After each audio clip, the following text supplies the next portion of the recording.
बन्धा प्रभवेन येन निहत्य कर्म प्रकृति समस्ता मुक्तिस्वरूपां पदवीं प्रपेदे तं संभवं नौमि महानुरागात् तं संभवं नौमि महानुरागात् तं संभवं नौमि महानुरागात् मन्त्रमूलागमं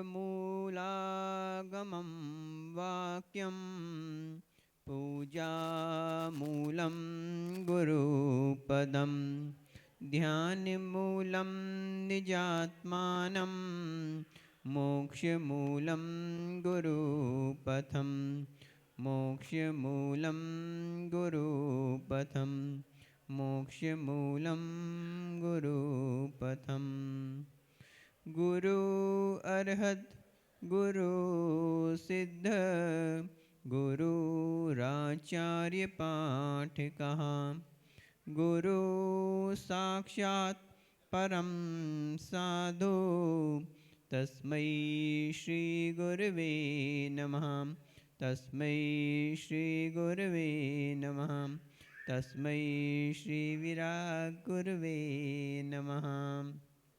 यबली अनंतानंत सिद्ध परमेष्ठी भगवान की, यबली 2400 तीर्थंकर भगवान की, यबली देवादिदेव श्री आदिनाथ भगवान की, यबली देवादिदेव श्री संभवनाथ भगवान की, यबली 2400 तीर्थंकर भगवान की, यबली परम पूज्य वात्सल्य आचार्य श्री विमल सागर जी महामुनिराज की, यबली तपस्वी सम्राट आचार्य श्री सनमति सागर जी महामुनिराज की, यबली परम पूज्य मम दीक्षा प्रदाता गणाचार्य गुरु 108 विराग सागर जी महामुनिराज की, पट्टाचार्य श्री विशुद्ध सागर जी महामुनिराज की, शमनाचार्य श्री विनिश्चय सागर जी महामुनिराज की, 3 कम 9 करोड़ मुनिराजों की, द्वादशांग मई जिनवानी माता की, बोले परम पूज्य मुनि श्री विकौशल सागर जी महाराज की।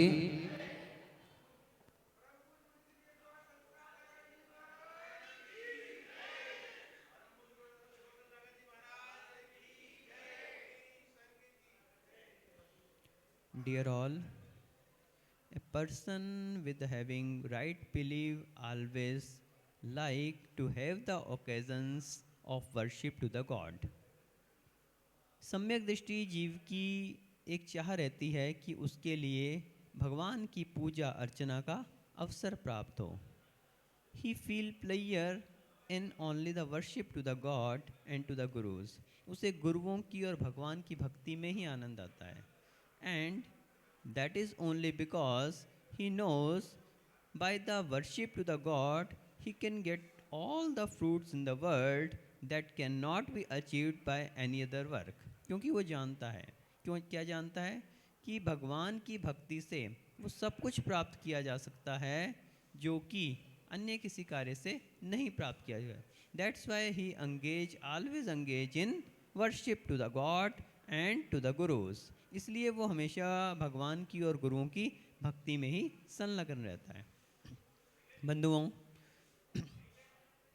भगवान की भक्ति एक सम्यक दृष्टि जीव के लिए जब हम देखते हैं तो एकमात्र उसका जो आनंद आता है उसको भगवान की भक्ति में और भगवान की पूजा में ही आनंद आता है। क्यों?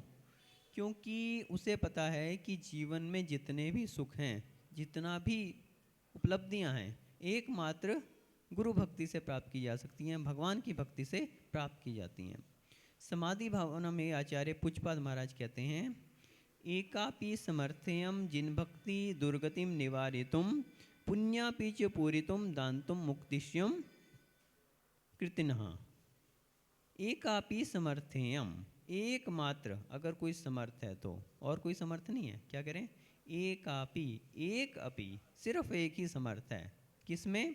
जिन भक्ति, एक जिन भक्ति जो है वो समर्थ है। किसमें? दुर्गतिम निवारितुम, दुर्गति का निवारण करने के लिए। आप पशु गति अथवा तिरंच गति अथवा नरक गति आदि से बचाने के लिए अगर कोई समर्थ है तो एकमात्र जिन भक्ति ही समर्थ है। और किसमें समर्थ है? पुण्यापि च पूरितुम, पुण्य को बढ़ाने के लिए, पुण्य को बढ़ाने के लिए अगर समर्थ है तो क्या है? जिन भक्ति। दान्तुम मुक्तिश्रियम कृतनः, और मुक्तिश्रियम, मुक्ति को प्राप्त कराने के लिए, संसार से उबारने के लिए, संसार के दुखों से उबार कर मोक्ष सुख में पहुँचाने के लिए यदि कोई समर्थ है तो क्या है? जिन भक्ति।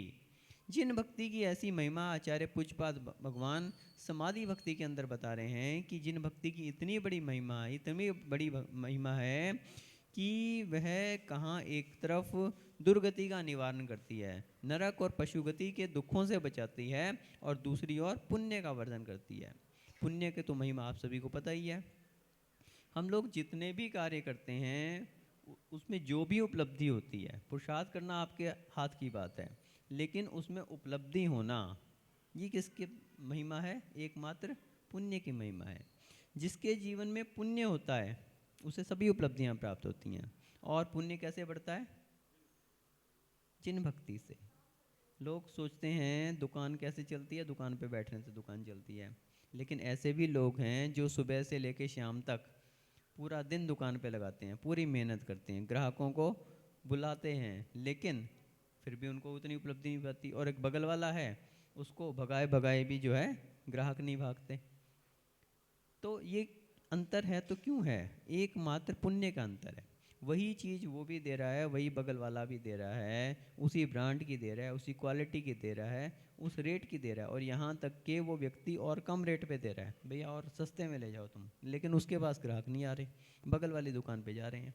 क्यों जा रहे हैं? वो उसका पुण्य है, पुराना पुण्य है, और पुण्य के कारण लोग उसके पास भगे आ रहे हैं, और आपका पुण्य नहीं है, इस कारण आपको उपलब्धि नहीं होनी। तो पुरुषार्थ तो आप भी कर रहे हैं और सामने वाला भी कर रहा है, लेकिन आप अधिक कर रहे हैं, वो कम कर रहा है, फिर भी उपलब्धि उसको ज़्यादा हो रही है। तो ये अंतर है तो क्यों देखा जा रहा है? एकमात्र पुण्य। और जिसके जीवन में पुण्य होता है उसको सभी उपलब्धियां होती ही होती हैं। अब प्रश्न ये है कि ये पुण्य आता कहाँ से है? कोई दुकान पे मिलता हो तो अपने क्या नाम से खरीद लें, कोई गुलाब चंद जी खरीद के लाते होंगे आप तो पुण्य रोज। अपना दिन भर का काम चल जाए इतना जो है अपन दुकान से कोई खरीदते होंगे। आपकी खली चुनी की दुकान के बगल में कोई दुकान होगी? नहीं। कोई फैक्ट्री में बनता होगा? फैक्ट्री में बनता है क्या? कोई नहीं बनता। अरे तो कोई पेड़ पे उगता होगा पुण्य। हमारे पास मिल जाता है? अरे हमारे पास नहीं, भगवान के पास आने से मिलता है। हम भी भगवान के पास आते हैं तो ही हमारा पुण्य बढ़ता है, और इसी कारण आप हमारे पास आते हो। हमारा भी ये पुण्य है कि आप लोग हमारे पास आ रहे हो। वो कहाँ से मिल रहा है हमें? वो भगवान की भक्ति से मिल रहा है, नहीं तो आप भी हमारे पास नहीं आते। तो वास्तविकता में तो ये पुण्य जो है जिन भक्ति से, जिन भक्ति से, ना तो ये किसी दुकान पे मिलता है, ना किसी फैक्ट्री कारखाने में बनता है, ना ही किसी पेड़ पे उगता है, और ना ही किसी खान में लगा के देखो कहीं मिल जाए। किसी समुद्र के अंदर डुबकी लगा के देखो, जैसे हीरे मोती मिल जाते हैं ऐसे पुण्य भी मिल जाए, कहीं नहीं मिलता। एकमात्र जिन भक्ति, गुरुओं की भक्ति, उनके आहार दान देना, उनके लिए सेवा वैयावृत्ति करना, भगवान की सेवा करना, उनकी पूजन करना, उनके जो भी ये सब जो धार्मिक कार्य हैं, अपने जीवन में व्रत नियम संयम आदि का पालन करना, ये सब कार्य क्या हैं? ये सब पुण्य को बढ़ाने वाले होते हैं, और पुण्य को बढ़ाने से सभी कार्यों की उपलब्धि अपने आप होती है। तो कहते हैं कि धर्म पुरुषार्थ से सभी पुरुषार्थों की स्वतः सिद्धि हो जाती है। धर्म पुरुषार्थ के द्वारा सभी पुरुषार्थों की। 4 पुरुषार्थ कौन कौन से होते हैं? अर्थ पुरुषार्थ, काम पुरुषार्थ, धर्म पुरुषार्थ और मोक्ष पुरुषार्थ। तो चारों पुरुषार्थों की सिद्धि धर्म पुरुषार्थ से हो जाती है। जो व्यक्ति धर्म में अपना समय संलग्न रहता है, हर समय संलग्न रहता है धर्म में, अब उसके लिए अन्य पुरुषार्थों को करने की आवश्यकता नहीं है। अर्थ पुरुषार्थ की भी सिद्धि हो जाती है, उससे स्वतः ही जो है लक्ष्मी प्रसन्न रहती है। आप देखो भगवान जो हैं केवल ज्ञान को प्राप्त करने के बाद क्या होता है? उनके समोह शरण की रचना होती है। और समोह शरण में क्या होता है? समोह शरण में अंतरंग लक्ष्मी तो उनके लिए प्राप्त होती ही है, और साथ में बहिरंग लक्ष्मी अपने आप से आती है। उनका पुरुषार्थ तो अंतरंग लक्ष्मी के लिए, केवल ज्ञान लक्ष्मी के लिए रहता है, और केवल ज्ञान लक्ष्मी के प्राप्त होने पर समोह शरण की विभूति इंद्र जो है, इंद्र की आज्ञा से कुबेर स्वयं तैयार कर देता है। कुबेर बताते हैं अपना पूरा खजाना लगा देता है वहाँ पे समोह शरण में, और इतना वैभव समोह शरण का बतलाया है। अभी देखना आप आगे क्या होने जा रहा है। 25 समोह शरण मंडल विधान, अभी तो हम थ्योरी में बता रहे हैं, और फिर वहाँ पे आपको प्रैक्टिकल में देखने को मिलेगा। देखेंगे नहीं आप लोग? कौन कौन देखेगा? खाली देखोगे या उसका आनंद भी लोगे? दूर से ही देखोगे कि उसके अंदर बैठ के देखोगे? कोई मंडल मंडल किसी ने बुक करवाया नहीं करवाया? यहाँ पे पता लगा शिवनगर पड़ोस का नगर है और पड़ोस ही का रह गया। पड़ोस नहीं रहना है अब एक में एक हो जाना है, चाहे शिवनगर हो चाहे नेमी नगर, दोनों को क्या है, एक में एक हो जाना है। क्योंकि ये विधान जो है मात्र नेमी नगर का नहीं है, ये किसका है? समग्र भोपाल का है। आप ये देखिए कि समग्र भोपाल की दृष्टि है इस विधान पे, क्योंकि ये छोटा मोटा विधान नहीं है।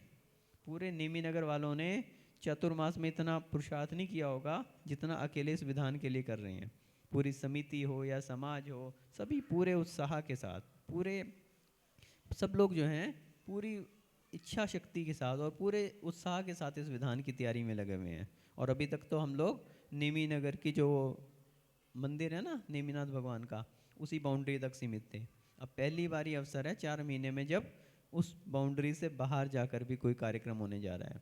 और शायद भोपाल में, हमें तो ज़्यादा जानकारी नहीं है, लेकिन इतना बड़ा विधान तो कहीं सुनने में नहीं आया कि जिसमें 51 मंडल और साथ में उसमें भी 25 समोशरण, जिसमें 24 समोशरण रहेंगे और एक मुख्य समोशरण, जिसके अभी पात्रों का भी चयन हुआ।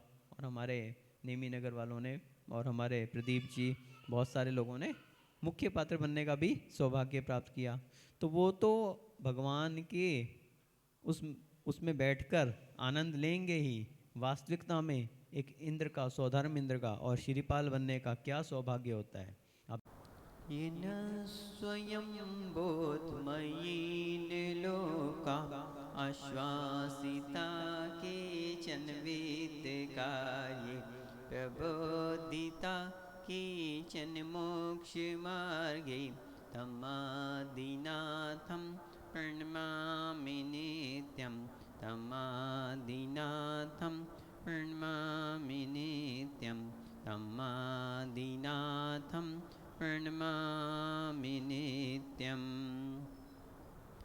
गुरु अर्हद् गुरु सिद्ध गुरुराचार्य पाठिकः गुरु साक्षात् परं साधु तस्मै श्री गुरुवे नमः तस्मै श्री गुरुवे नमः तस्मै श्री विराग गुरुवे नमः।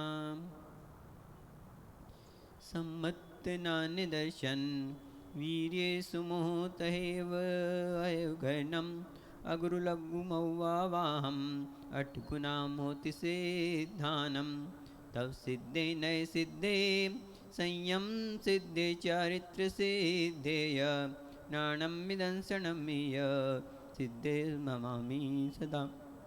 जब लिए अनंतानंत सिद्ध परमेष्ठी भगवान की, जब लिए 2400 तीर्थंकर भगवान की जय, जय बोलिए देवादिदेव श्री आदिनाथ भगवान की जय, जय बोलिए परम पूज्य आचार्य श्री विमल सागर जी मामुनिराज की जय, जय बोलिए परम पूज्य आचार्य श्री सनमती सागर जी मामुनिराज की जय, जय बोलिए परम पूज्य राष्ट्रसंत गणाचार्य गुरुवर 108 विराग सागर जी मामुनिराज की जय, भट्टाचार्य श्री विशुद्ध सागर जी मामुनिराज की जय, शमनाचार्य श्री विनिश्चय सागर जी मामुनिराज की जय, सिद्ध चक्र महामंडल विधान की जय, अष्टानिका महापर्व की जय। बोले परम पूज्य वात्सल मूर्ति श्रवण मुनि श्री संस्कार सागर जी महाराज की, परम पूज्य श्रवण मुनि श्री विकौशल सागर जी महाराज की नमस्ते। Dear all, we all are here and in Ashtanika Mahaparv we are worshipping to Anantanand Siddha Parameshti. So we are worshipping to Anantanand Siddha Parameshti. Do you know what is the nature of those Siddha Parameshtis? What is the nature of those Parameshtis? So the Siddha Parameshtis that are bodiless, शरीर से रहित, bodiless. So you will be surprised how a soul can survive without body. एक शरीर के बिना आत्मा कैसे रह सकती है? So Siddha Prameshti are bodiless because this is the situation of only the persons who are here in the world. But the worldless persons who have become, he have got the salvation. Now they need not to possess any body. They are only having the knowledge body, that is Gyan Sharir. So they are having the knowledge body and they are only engage in that knowledge body and feeling the supreme happiness. So that's why they are only the knowledge body and they don't possess the body like us. बंधुओं, सिद्ध चक्र महामंडल विधान के द्वारा हम लोग क्या कर रहे हैं? सिद्ध परमेष्ठी भगवान की अर्चना। 28 महापर्व, अष्टानिका, नंदीश्वर, कितने सारे नाम हैं इसके। नंदीश्वर पर्व भी बोलते हैं इसको, और क्या कहते हैं? अष्टानिका पर्व भी बोलते हैं, और अट्ठाईयाँ आपकी लोकल भाषा में क्या बोलते हैं? जब पर्व 28 आया है तो 28 भी बोलते हैं इसको। तो इसमें क्या विशेषता रहती है कि सिद्ध परमेष्ठी भगवान के 8 गुण हैं और 8 गुणों की हम यहाँ पर अर्चना कर रहे हैं सिद्ध चक्र महामंडल विधान के द्वारा ना। तो सिद्ध चक्र महामंडल विधान, तो यहाँ हम जो सिद्धों की अर्चना कर रहे हैं सिद्ध परमेष्ठी की, कितने सिद्ध परमेष्ठी की? 1 की, 2 की, 3 की, 4 की, 5 की, 100 की, 500 की, 1000 की, करोड़ की, 2 करोड़ की, कितने की? कितने की? अनंतानंत, अनंतानंत, infinite. 3 types of counting is there. One is countable, second is countless and third is infinite. एक संख्यात, एक असंख्यात और एक अनंत। तो यहाँ किसकी बात है? इनफाइनाइट, अनंत की बात है। And again infinite is of 3 types. अनंत भी 3 प्रकार का होता है। बता सकते हैं शिखर जी? अनंत 3 प्रकार का कौन सा होता है? युक्तानंत और सामान्य अनंत होते हैं, और एक अनंतानंत। सबसे बड़ा कौन सा होता है? अनंतानंत। अनंतों में भी जो अनंत है। तो सिद्ध परमेष्ठी कितने हैं? अनंतानंत। तो अनंतानंत सिद्ध परमेष्ठी की हम यहाँ पर अर्चना कर रहे हैं। 1-2 की बात नहीं है। क्यों? जितने भी जीव आज तक जिन्होंने मोक्ष को प्राप्त किया है वो क्या हो गए? सिद्ध हो गए, और वो अनादिकाल से होते जा रहे हैं। आज हुए, फिर कल हो गए, फिर परसों हो गए, फिर होते होते होते होते अनादिकाल बीत गया। तो ऐसे अनंतानंत सिद्ध परमेष्ठी जो सिद्धालय में विराजमान है। आप कहेंगे कि सिद्धालय में इतने सारे कैसे विराजमान हो गए? वहाँ तो सिद्धशिला कितनी है? कितनी बड़ी है सिद्धशिला? कोई बताएगा? सिद्धशिला कितनी है? कितने योजन की है? 45 लाख योजन की। कल हमने बताया था ना, 2.5 द्वीप का विस्तार 45 लाख योजन है।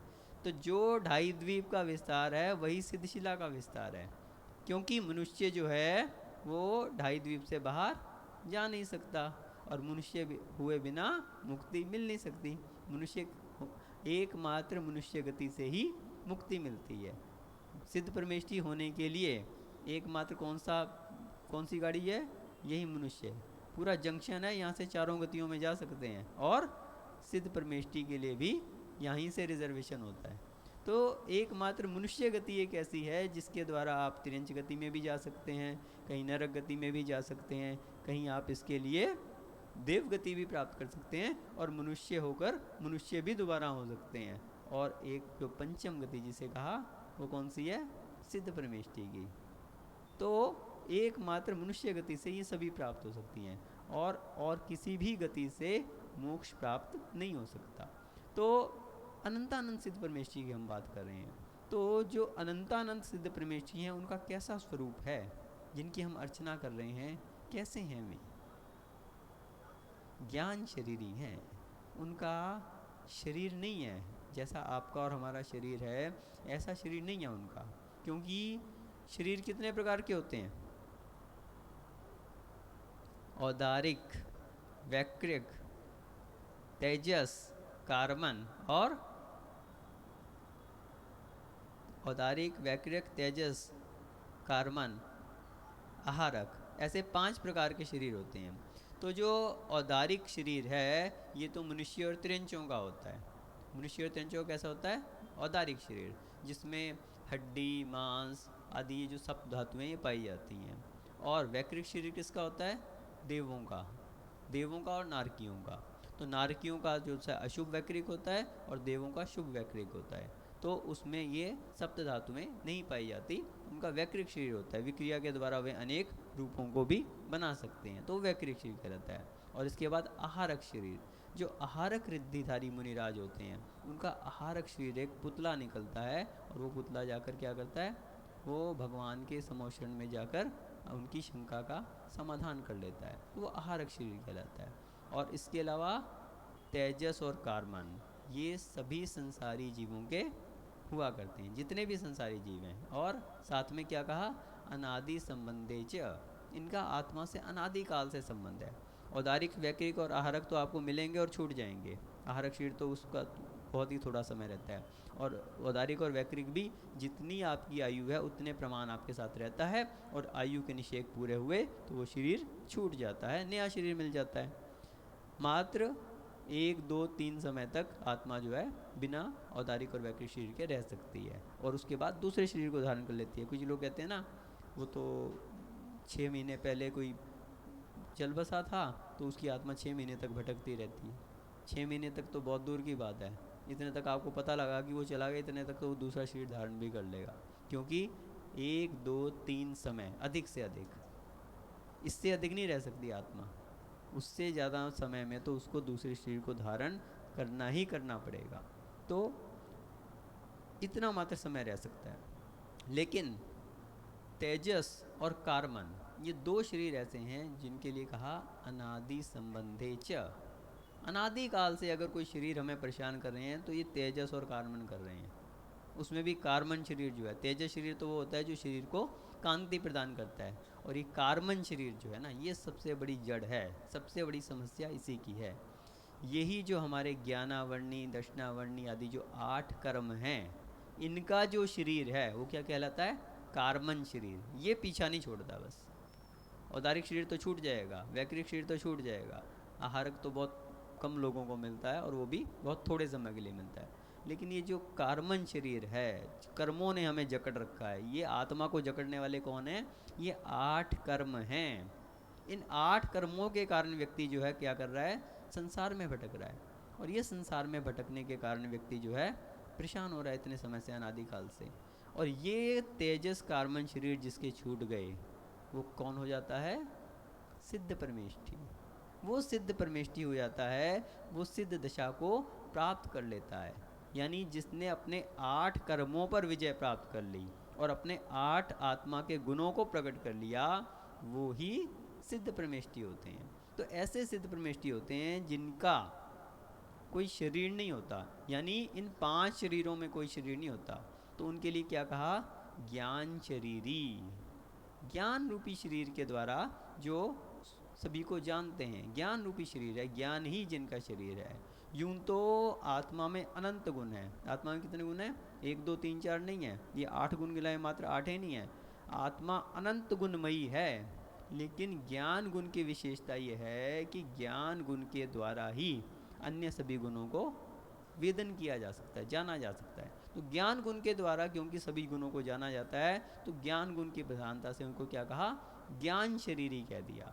वे ज्ञान शरीरी हैं। उनका शरीर यदि कोई है तो वो एकमात्र ज्ञान शरीर है। बाकी ये 5 प्रकार के शरीर जो हैं उनके छूट चुके हैं। तो इसलिए हम क्या करते हैं? सिद्ध चक्र महामंडल विधान के द्वारा। किसके? सिद्ध चक्र। अब ये चक्र लगा है, और आप लोग भी किस में फंसे हुए हो? संसार चक्र में घूम रहे हो। चक्र, चक्र की कितनी विशेषता है, कितने प्रकार के चक्र होते हैं? आचार्य श्री समंतभद्र महाराज ने रत्नकंठ शावकाचार्य में एक श्लोक कहा है, देवीन्द्र चक्र महिमान ममेयमानम राजेन्द्र चक्र मवनीन्द्र शिरोचनीयम धर्मेन्द्र चक्र मधुरीकृत सर्वलोकम लब्ध्वा शिवम च जिन भक्ति रूपैति भव्य। कितने सारे चक्रों की बात कर दी उन्होंने। कौन कौन से? देवेंद्र चक्र। देवेंद्र जी बैठे हैं क्या? यहाँ पे सभी का नाम आएगा आपके यहाँ। देवेंद्र भी हैं, राजेंद्र भी हैं, धर्मेंद्र भी हैं। कौन कौन बैठे हैं इसमें से? कोई नहीं दिख रहे। तो देवेंद्र चक्र यानी देवों का चक्र। देवों का चक्र, देवों का चक्र कौन सा होता है? देवों का चक्र कौन सा है ये? शिखर चंद जी, 41 नंबर की गाथा है, श्लोक पढ़ाया था क्लास में, भूल गए? रिवीजन किया करो इसलिए बोलते हैं। पढ़ते तो अच्छा हो आप, बाकी तो पढ़ते ही नहीं है। आप कम से कम पढ़ते हो, लेकिन रिवीजन भी किया करो। कि देवेंद्र चक्र, देवेंद्र चक्र यानी देवेंद्र यानी कि देवों का इंद्र का समूह, जो देवों के समूह की बात है यहाँ पे चक्र का क्या अर्थ है? समूह। तो देवों का समूह। और फिर राजेंद्र चक्र। अब राजेंद्र किसके कहते हैं? कौन से राजेंद्र हैं ये? राजेंद्र जी तो बैठे थे ना? हाँ बैठे हैं राजेंद्र जी। तो राजेंद्र यानी चक्रवर्ती, राजाओं का जो इंद्र है। वहाँ पे तो देवों के इंद्र की बात थी, यानी जो आपके स्वर्ग में देवता हैं उनका इंद्र। और यहाँ पे राजाओं का इंद्र यानी चक्रवर्ती। अब उसका चक्र कौन सा होता है? चक्रवर्ती का जो सुदर्शन चक्र होता है, वो तो सबको पता है ना, जिसके द्वारा वो क्या करता है? दिग्विजय करता है। जिसके द्वारा उसका चक्र जो है वो आगे आगे चलता है जब वो दिग्विजय के लिए निकलता है, तो वो क्या है? राजेंद्र चक्र। यानी राजाओं का जो इंद्र है, जिसने सभी राजाओं को जीत लिया है, 6 खंड का जो अधिपति है, ऐसा चक्रवर्ती, उसके चक्र की बात की। और फिर क्या कहा? धर्मेंद्र चक्र, धर्म के इंद्र। धर्म के इंद्र कौन होते हैं? तीर्थंकर। और आप देखते हो कि धर्म चक्र आगे आगे चलता है ना एक, तो क्या है? वो धर्मेंद्र चक्र है, धर्मेंद्र चक्र।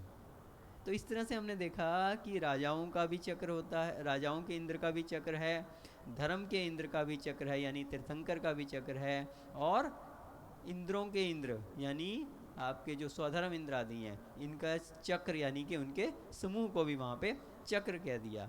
और आप सभी भी चक्र पे चलते हो ना, बिना चक्र के तो चलते नहीं। कोई 2 व्हीलर, कोई 3 व्हीलर, कोई 4 व्हीलर, उसके बगैर वो चक्के जब तक ना चक्के पे ना बैठो तो पैदल चलने की तो किसी को आदत ही नहीं है। तो आप सबके पास भी चक्र है, सब लोग चक्र में मिले हैं। और अभी तो सब 99 के चक्र में घूमते रहते हो। क्यों?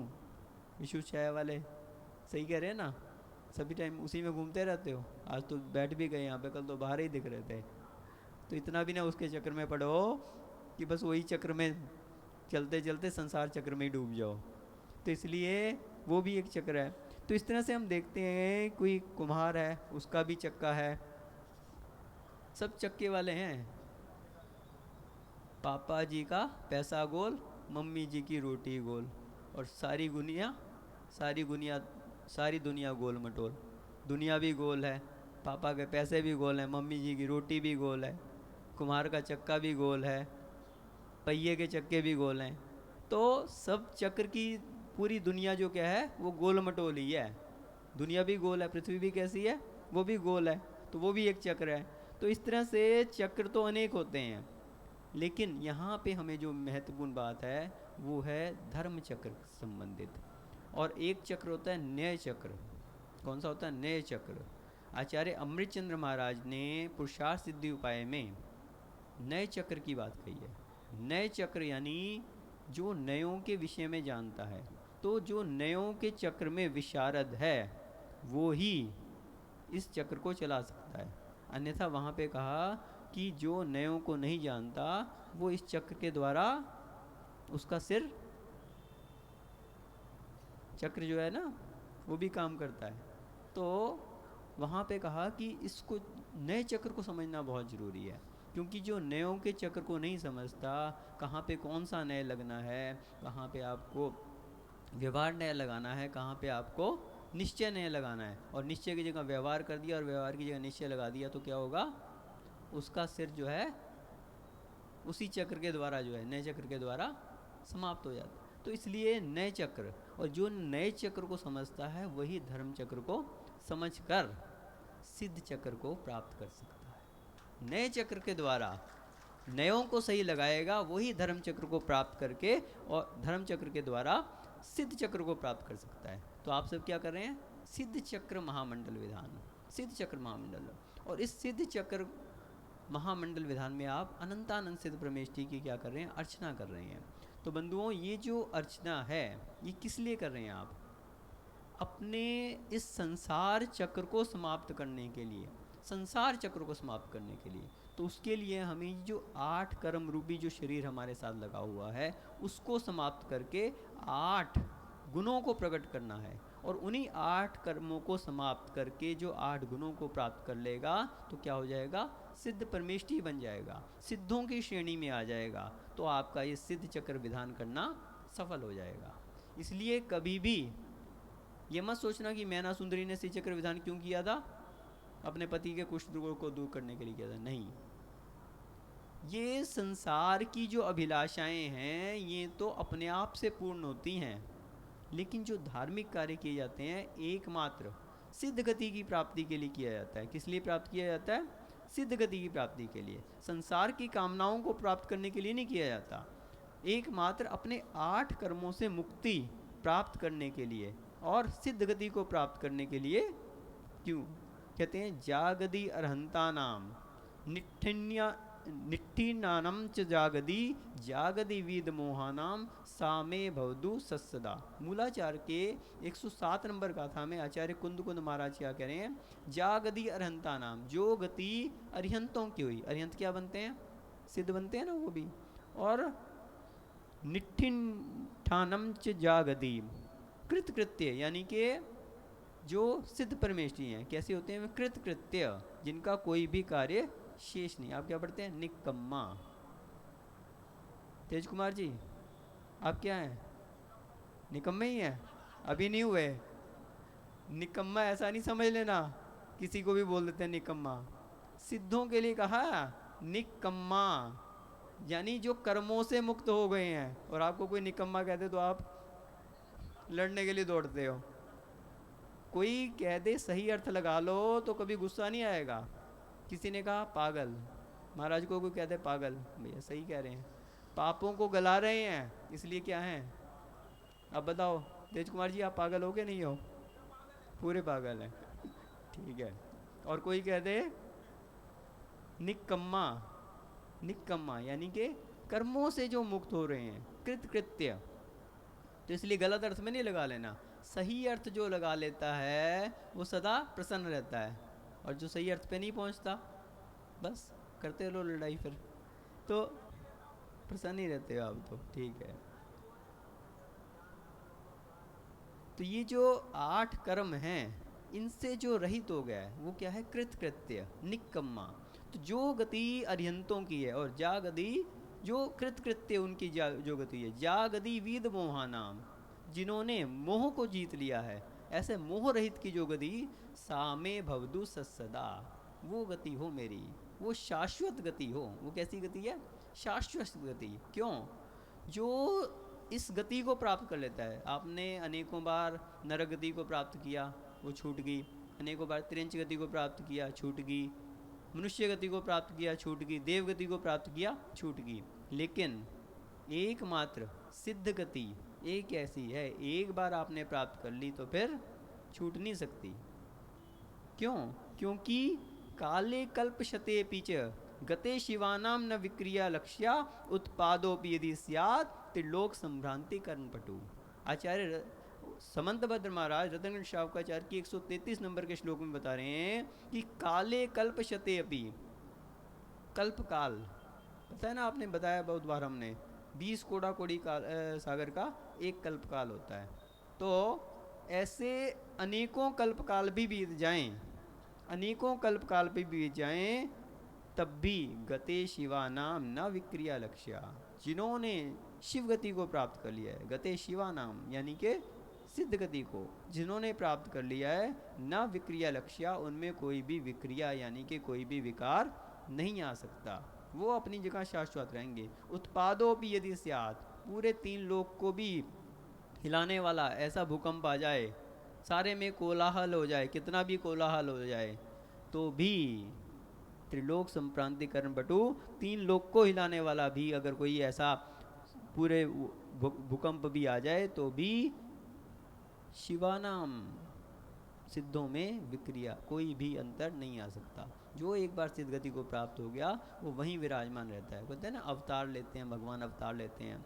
तो भगवान जो अवतार लेते हैं वो अवतारवाद कैसे कहा गया, हमारे यहाँ जो है उसको नहीं माना गया कि सिद्ध जो है वापस आ जाएंगे। सिद्ध कभी भी एक बार सिद्ध हो गए तो वो वापस नहीं आते। वो तो जो भगवान तीर्थंकर भगवान का जो जन्म लिया होता है ना, यस्वर्गावतरो सवे यद भव जन्माभिषेकोत्सवे यद दीक्षा ग्रहणोत्सवे जिनखिले निर्वाण। तो ये जो कहा ना यस्वर्गावतरोत्सवे यद खिला, यह स्वर्गावतोर, जो स्वर्ग से जिन्होंने अवतार लिया। तो तीर्थंकर भगवान जब जन्म लेते हैं तो उस जन्म के समय, क्योंकि उनका पहले से फिक्स है कि उन्हें तीर्थंकर बनना ही है, क्योंकि उनके तीर्थंकर प्रकृति सत्ता में बैठी हुई है, तो उनका जो जन्म है उसको अवतार के रूप में कहा गया है। लेकिन जो सिद्ध गति को